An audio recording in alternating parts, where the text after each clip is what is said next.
शुरू करें। सभी पत्रकार बंधुओं को नमस्कार। आज की ये प्रेस वार्ता बहुत महत्वपूर्ण है, इसलिए कि कैसे एक 3 बार से निर्वाचित, प्रचंड बहुमत से निर्वाचित दिल्ली के मुख्यमंत्री को देश की मोदी सरकार जेल में हिटलर शाही की तरह रखना चाहती है। हिटलर शाही के नियम लागू करके रखना चाहती है। दिल्ली की तिहाड़ जेल को गैस चैम्बर में तब्दील करना चाहती है। जो न्यूनतम मानव अधिकार है किसी व्यक्ति के, जो न्यूनतम अधिकार बड़े से बड़े अधिकारियों को, अपराधियों को भी दिए गए हैं, बड़े से बड़े खूंखार अपराधियों को भी दिए गए हैं। बड़े से बड़े खूंखार अपराधी भी अपने परिवार से बात कर सकते हैं, अपने वकीलों से भी बात कर सकते हैं। वो अधिकार भी नरेंद्र मोदी जी छीन रहे हैं। और ये बात मैं इसलिए कह रहा हूं कि अभी 2 दिन पहले अपने वकील से मुलाकात की अरविंद जी ने, और उस मुलाकात के दौरान उन्होंने एक संदेश भेजा कि जो चुने हुए विधायक हैं, जिसको दिल्ली की जनता ने चुना है, वो अपने क्षेत्र में जाए, प्रतिदिन अपने क्षेत्र में जाए, जनता की समस्याओं को सुने और उसका समाधान करें। इसमें क्या गलत बात है? मतलब जनता की समस्याओं को सुने और उसका समाधान करें। ये एक मुख्यमंत्री संदेश नहीं देगा तो कौन देगा? और इस संदेश मात्र के ऊपर उनके खिलाफ इंक्वायरी बिठा दी गई है। इसकी जांच कराई जा रही है और यह धमकी दी जा रही है कि आपकी पारिवारिक मुलाकात, यानी आपकी जो अपने परिवार से मुलाकात होती है, वो भी बंद हो जाएगी। अपने वकील से जो आपकी मुलाकात होती है वो भी बंद हो जाएगी। कितनी खतरनाक बात है, जरा सोचिएगा। अरविंद केजरीवाल जेल में रह के अपने परिवार का हालचाल नहीं ले सकते। अरविंद केजरीवाल जेल में रहकर अपने बीमार बूढ़े मां बाप का हालचाल नहीं ले सकते। उनके बारे में जानकारी नहीं ले सकते कि उनकी तबीयत कैसी है, ठीक है कि नहीं है। अरविंद केजरीवाल अपने वकीलों से अगर बात नहीं करेंगे तो अपना केस लड़ेंगे कैसे? किस जुर्म की सजा दे रहे हो आप अरविंद केजरीवाल को? यह कि उन्होंने दिल्ली के 2 करोड़ लोगों की सेवा की, यहां के बच्चों को अच्छी शिक्षा देने का काम किया, मुफ्त बिजली, मुफ्त पानी, मुफ्त बस की यात्रा, मुफ्त तीर्थ यात्रा, बुजुर्गों के चेहरे पे खुशी लाने का काम किया, माताओं बहनों को 1000 रुपए की आर्थिक सहायता देने की घोषणा की। यह उनका अपराध है और इसके कारण आप उनको सजा देना चाहते हैं। लीगल मुलाकात होती है तो आप जान के हैरान हो जाएंगे, 8-10 पुलिस वाले उस लीगल मुलाकात में उनको घेरे खड़े रहते हैं। बताइए दुनिया के किस नियम में लिखा हुआ है? वकील से अगर बात करेगा उसका मुवक्किल तो उस दौरान उसकी बातचीत को कोई सुन नहीं सकता। यह जेल का नियम है। कहीं भी, सिर्फ दिल्ली की बात नहीं कर रहा हूं, कहीं भी वकील और जो आरोपी है उसके बीच की बातचीत को कोई सुन नहीं सकता। यह कानूनी प्रावधान है और बावजूद इसके आप 8-10 पुलिस वालों को अगल बगल खड़ा कर देते हैं। तो आप करना क्या चाह रहे हैं? क्या दिल्ली की तिहाड़ जेल को आप हिटलर के गैस चैम्बर में तब्दील करना चाहते हैं? क्या दिल्ली की तिहाड़ जेल को आप यातना घर के रूप में तब्दील करना चाहते हैं? एक मुख्यमंत्री दिल्ली की जनता की सेवा के लिए अपने विधायकों को संदेश नहीं भेज सकता कि भाई उनकी समस्याएं सुनो और समाधान करो? आप अरविंद केजरीवाल को इमोशनली तोड़ना चाहते हैं। आप अरविंद केजरीवाल को यातनाएं देकर झुकाना चाहते हैं। आप अरविंद केजरीवाल को तोड़ने की कोशिश जो कर रहे हैं वो कोशिश नाकाम रहेगी। अरविंद केजरीवाल टूटेगा नहीं, याद रखिएगा। मोदी जी याद रखिएगा, इन यातनाओं से कुछ फर्क पड़ने वाला नहीं है।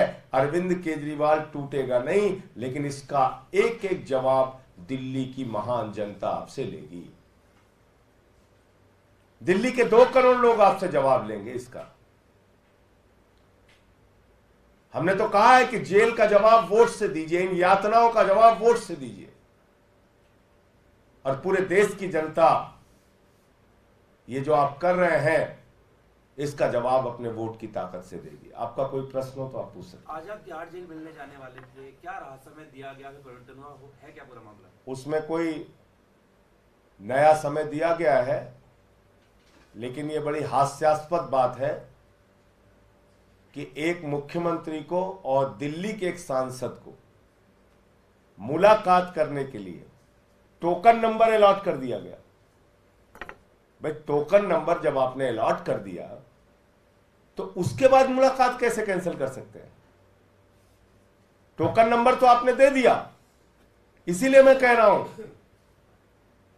जेल के अधिकारी अपनी ओर से काम नहीं कर रहे हैं, मोदी सरकार के दबाव में काम कर रहे हैं। मोदी सरकार के दबाव में काम कर रहे हैं। तो आपने टोकन नंबर दे दिया और फिर आपने कैंसिल कर दिया। एक मुख्यमंत्री पंजाब के, एक सांसद दिल्ली के सामान्य तरीके से एक 3 बार के निर्वाचित मुख्यमंत्री से मिलना चाहते हैं। उनकी मुलाकात के लिए पहले जेल प्रशासन ने हमको टोकन नंबर अलॉट कर दिया कि आपको मुलाकात आज की तारीख में कराई जाएगी, और फिर उस मुलाकात को कैंसिल कर दिया। ये कितना बड़ा सवाल खड़ा करता है अपने बारे में, आप सोच सकते हैं? ये कितना बड़ा सवाल खड़ा करता है अपने आप में, इसका आप मूल्यांकन कर सकते हैं। जांच बिठाई जा रही है, ये कौन सी, इसके बारे में बता दीजिए। जांच की बात कहां से आई है, कि किस बात को लेकर के जांच और कहां से आई है? कि आपने अपने वकील के माध्यम से दिल्ली के लोगों की सेवा करने का संदेश भेजने का गुनाह कैसे कर दिया? आपके विधायक जनता के बीच में जाएं और जनता की सेवा करें और उनके समस्याओं का समाधान करें, ये संदेश देने का गुनाह क्यों कर दिया? इसके कारण से आपके खिलाफ जांच होगी और आपकी मुलाकात कैंसिल कर दी जाएगी। ये मोदी सरकार की धमकी है कि आपकी मुलाकात जो परिवार से होती है और वकील से होती है वो कैंसिल कर दी जाएगी। यानी जेल से सरकार चलाने जो आप कह रहे थे, आपको लग रहा है कि अब उसमें दिक्कत आ रही है अगर इस तरह जांच के आदेश दिए गए तो? अरे भाई, जो जेल के नियम के विरुद्ध आप काम करेंगे तो हम आपके बीच में बताएंगे उन सारी चीजों को, और उसकी जो कानूनी लड़ाई लड़नी है वो हमारे वकील उसके बारे में तय करेंगे।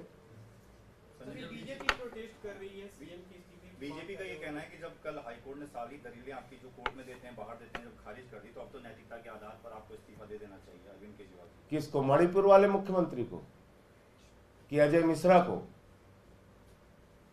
कि पहलवान बेटियों को जो न्याय नहीं दिया उसको? किसको इस्तीफा देना चाहिए? कि 70,000 करोड़ के सिंचाई घोटाले का जिस पे आरोप लगाया उस अजीत पवार को, छगन भुजबल को, हसन मुशर्रफ को? किसको इस्तीफा देना चाहिए? लीडर ऑफ अपोजिशन शुभेंदु अधिकारी को कि हेमंत विश्व शर्मा को, जिसके ऊपर शारदा स्कैम और वाटर घोटाले का आरोप लगाया? जमीन घोटाले में जो नारायण राणे शामिल है उसको इस्तीफा देना चाहिए। नैतिकता आप केजरीवाल को सिखा रहे हैं। भाजपाई, एक नंबर के बेईमान, हिंदुस्तान की सबसे भ्रष्ट पार्टी, लाखों करोड़ का चंदा और हेर फेर करने वाली पार्टी, जिन्होंने 15 लाख करोड़ रुपए पूंजीपतियों का माफ किया, जिन्होंने नोटबंदी का घोटाला किया, जिन्होंने बैंक के सेटलमेंट के नाम पे 3,53,000 करोड़ रुपए चंद पूंजीपतियों का माफ कर दिया, जिन्होंने अपने एक दोस्त के लिए, अडानी के लिए हिंदुस्तान की सारी संपत्तियां नीलाम कर दी। बिजली हो, पानी हो, सेल हो, कोल हो, रेलवे हो, एयरपोर्ट हो, पोर्ट हो, सब उसी एक व्यक्ति को दे दिया। वो हमें नैतिकता सिखा रहे हैं। हिंदुस्तान के 82 करोड़ लोग 5 किलो राशन पे जिंदा हैं, और उनका दोस्त प्रधानमंत्री नरेंद्र मोदी का पूरे देश की संपत्ति लूटेगा और 2.5 लाख करोड़ रुपए का कर्जा लेके घूमेगा। हमको नैतिकता सीखनी है भाजपाइयों से, बंगारू लक्ष्मण की पार्टी से। यह सिखाएंगे नैतिकता। उस अरविंद केजरीवाल को जिसने IRS की नौकरी को लात मार दिया, उस अरविंद केजरीवाल को यह नैतिकता सिखाएंगे जिन्होंने 49 दिन की मुख्यमंत्री की कुर्सी को लात मार दिया। 49 दिन के मुख्य, चपरासी की नौकरी कोई नहीं छोड़ता। मुख्यमंत्री बने थे पहली बार दिल्ली के, 49 दिन के बाद लात मार दिया उस कुर्सी को। आज सवाल नैतिकता का नहीं है, याद रखिएगा। बार बार मैं इस बात को कह रहा हूं, याद रखिएगा इस बात को। नैतिकता का सवाल ही नहीं है। नैतिकता का सवाल होता तो सबसे पहले कारगिल के फौजी की पत्नी, जहां पे निवस्त करके घुमाई गई, मणिपुर में दंगे हो रहे हैं 1 साल से, वहां पे इस्तीफा होता। नैतिकता का सवाल होता तो अजय मिश्रा टेनी का लड़का जो 4 किसानों को कुचल के मार देता है, उसका इस्तीफा होता। पहलवान बेटियों को न्याय मिलता। नैतिकता का सवाल होता तो, नैतिकता का सवाल होता तो चुन चुन के भ्रष्टाचारियों को अपनी पार्टी में शामिल करके मंत्री पद पर नहीं बिठा रहे होते मोदी जी। नैतिकता सिखा रहे हैं। आदर्श घोटालेबाज को आप जो है राज्यसभा में भेज के हमको नैतिकता सिखा रहे हैं भाजपा वाले। ये सवाल नैतिकता का नहीं है, मैं फिर कह रहा हूं, ये सवाल भारत के लोकतंत्र को बचाने का है। आज केजरीवाल इस्तीफा दे देंगे, आम आदमी पार्टी को खत्म कर दिया जाएगा, खत्म। सारे विधायकों को तोड़ा जाएगा, जेल में डाला जाएगा, हमारे मंत्रियों को जेल में डाला जाएगा, पंजाब के मंत्रियों को, विधायकों को जेल में डाला जाएगा, पंजाब के मुख्यमंत्री को जेल में डाला जाएगा, उनसे इस्तीफा मांगा जाएगा, स्टालिन को जेल में डालेंगे, विजयन को डालेंगे, सिद्धारमैया को डालेंगे, रेवंत रेड्डी को डालेंगे, ममता बनर्जी को डालेंगे, पूरे देश के विपक्षी पार्टियों को खत्म करेंगे, अखिलेश यादव को जेल में डालेंगे, तेजस्वी को जेल में डालेंगे। तुम्हारी चप्पल उठाने के लिए बने हम लोग? देश में दादागिरी करोगे? नैतिकता सिखा रहे हो हमें।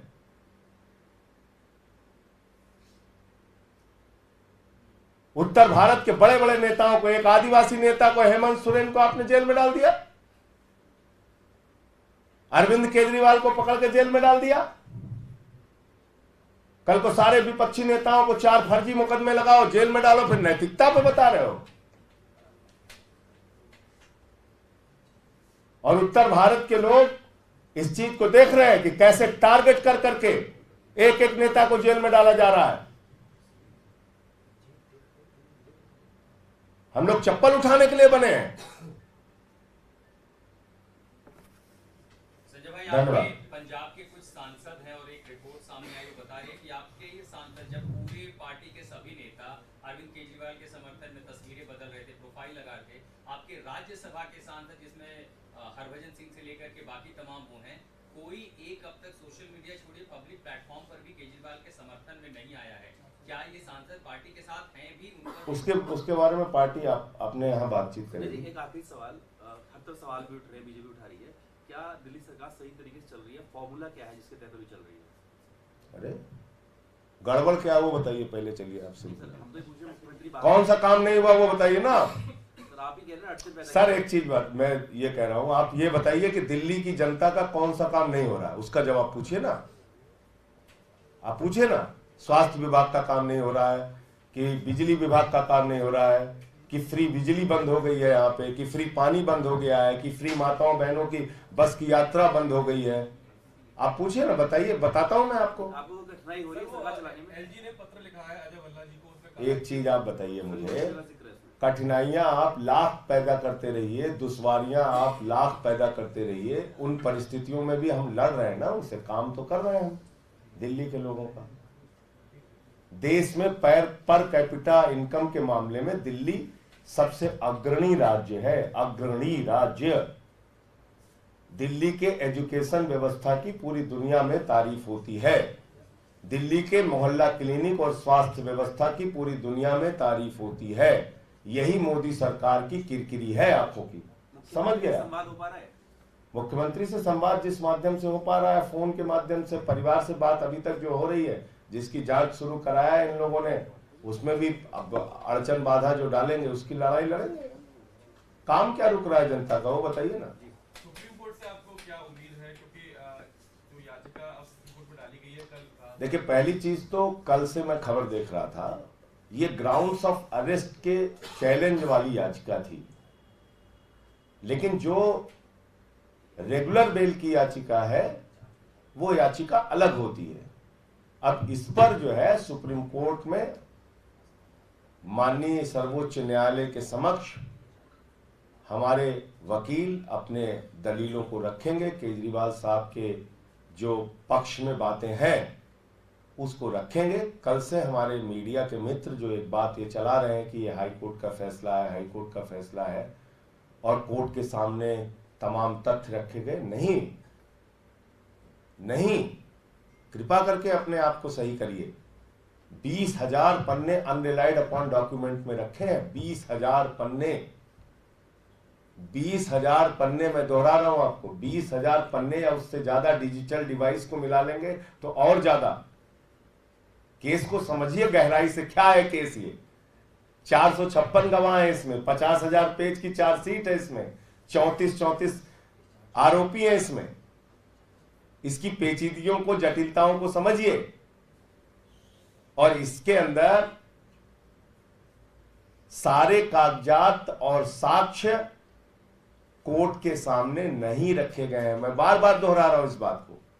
सेलेक्टिव तरीके से आपने कुछ बयान कोर्ट के समक्ष रखे जो हमारे खिलाफ दबाव बनाकर लिए गए, यानी कि केजरीवाल जी के खिलाफ या सिसोदिया जी के खिलाफ। मैं अपने बारे में नहीं बोल सकता हूं, नहीं बोलूंगा, लेकिन जो 20,000 पन्ने हैं उसकी सच्चाई बहुत चौंकाने वाली है। ये तो वकीलों के इंस्पेक्शन में पता चला था ना कि 12 बयान में से शरद रेड्डी ने 10 बयान में कुछ नहीं कहा केजरीवाल के बारे में।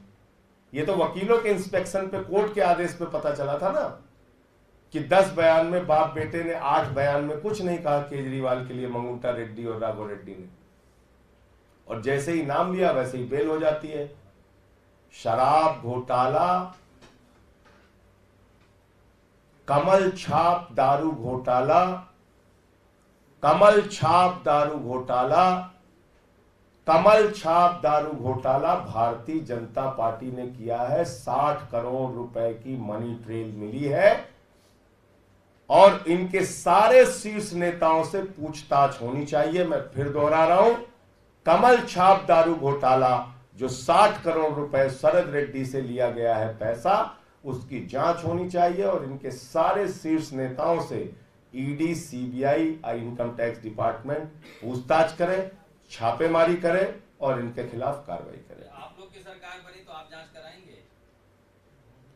जब सरकार बनेगी तो क्या क्या होगा आप ही देखेंगे, हम भी यही रहेंगे, उसकी काय अभी से चिंता कर रहे हैं। इंडिया गठबंधन की सरकार बनने जा रही है, ये एक्सपोज हुए हैं, इसमें ये जांच होगी 100%। और क्या क्या होगा देखिएगा, अभी करने दीजिए बेईमानी जितनी कर पा रहे हैं भाजपाई, लेकिन कृपा करके नैतिकता वाला शब्द भाजपाइयों से मत जोड़ा कीजिए। भ्रष्टाचार के खिलाफ ये लोग बोलते हैं तो मैं फिर दोहरा रहा हूं कि ओसामा बिन लादेन अहिंसा पे उपदेश दे रहा है, ऐसा ही प्रतीत होता है।